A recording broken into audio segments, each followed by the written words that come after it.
Hola, di episode potongan sinema kali ini, saya akan membahas alur cerita serial My Name yang tayang di Netflix.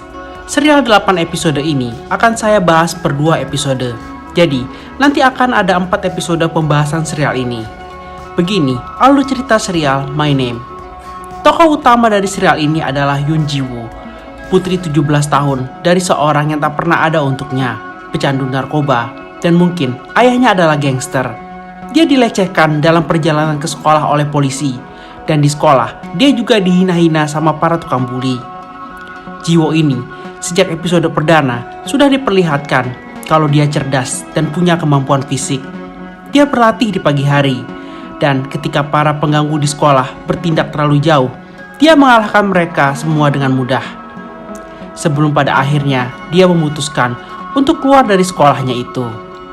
Tetapi hal-hal tidak mudah bagi Ji-woo. Seperti semua gadis muda dan anak laki-laki, dia membutuhkan figur orang tua yang bertanggung jawab dalam hidupnya, dan dia tidak memilikinya.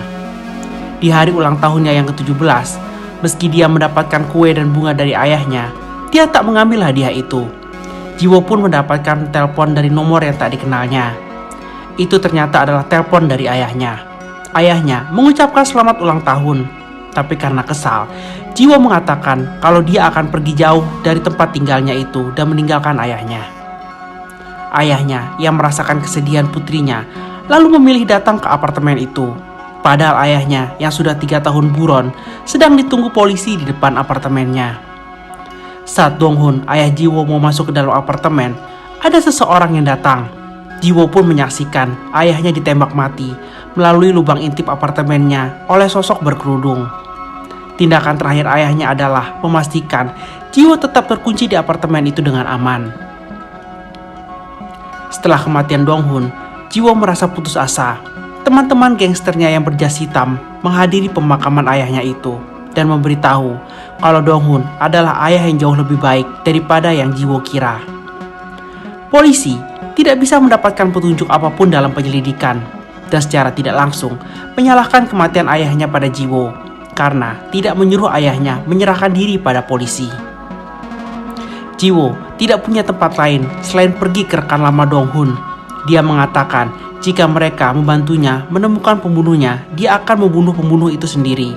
Tapi dia sebenarnya belum siap untuk membunuh pembunuh itu. Ji-woo tidak direkrut oleh geng itu.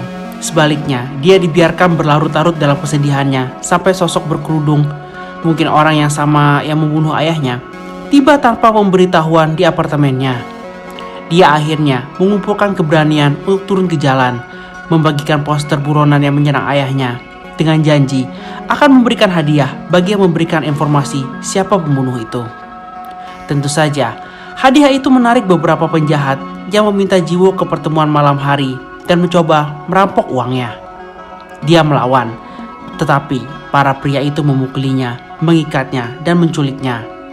Untung saja, rekan lama Dong-hun, sahabat yang sudah dianggap saudara laki-lakinya, seperti yang sudah dia katakan sebelumnya, menyegat mereka dalam perjalanan dan menyelamatkan Ji-woo. Dari situ dia tahu bahwa Ji-woo bersikeras untuk membalas dendam. Ia lalu membawa gadis itu bersamanya. Ji-woo ditempatkan di gym bawah tanah yang hanya diisi dengan para pria berotot. Di situ, Ji-woo disuruh berlatih agar bisa membalas dendam pada pria yang dia cari. Para pria di sana melecehkannya, tentu saja, tetapi dia menerimanya dengan tenang. Dia terus berlatih, dia melawan. Dia belajar untuk menyerang titik-titik vital seperti pelipis, dagu, ulu hati, dan alat kelamin untuk menutupi kekurangannya dalam ukuran dan kekuatan. Dan dia belajar dengan amat sangat cepat. Pada suatu hari, diadakan pertarungan antar anak didik di gym itu. Dalam pertarungan melawan Do Gang-jae, dia menang dengan mudah dan brutal, yang mendorong pria yang malu itu untuk balas dendam atas penghinaan itu. Do Gang-jae dan temannya, Cheol-ho, mendatangi kamar Ji-woo untuk memperkosanya. Jiwo yang sudah diberi obat bius di minumannya sama Dong Gangje hampir tidak kuasa melawan. Tapi akhirnya Do Gangje berhasil dikalahkan. Mujin yang mengetahui hal itu akhirnya menghukum Gangje dan memberi luka pada wajahnya. Mujin lalu membawa Jiwo keluar minum. Jiwo diberi identitas baru. Namanya sekarang adalah Oh Hae-jin dan dia diberi pistol polisi yang digunakan untuk membunuh ayahnya. Mujin menyuruhnya menjadi polisi dan mencari tahu siapa pembunuh ayahnya yang diduga adalah seorang polisi itu.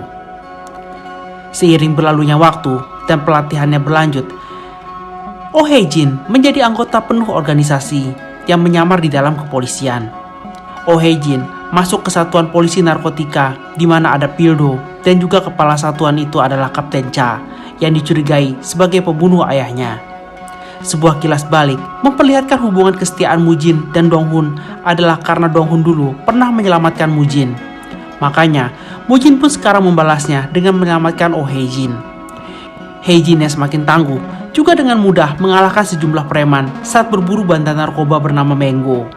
Ini juga sebagai ajang pembuktiannya pada Pildo yang menjadi rekannya di satuan polisi narkotika. Itulah alur cerita serial My Name episode 1 dan 2. Demikian potongan sinema kali ini. Jika kamu menyukai channel ini, tolong bantu subscribe, share video ini ke teman-temanmu, berikan like, komentar, dan jangan lupa untuk menyalakan tombol notifikasinya. Sampai berjumpa di episode potongan sinema lainnya. Semoga bahagiamu dimudahkan hari ini. Sampai jumpa, bye.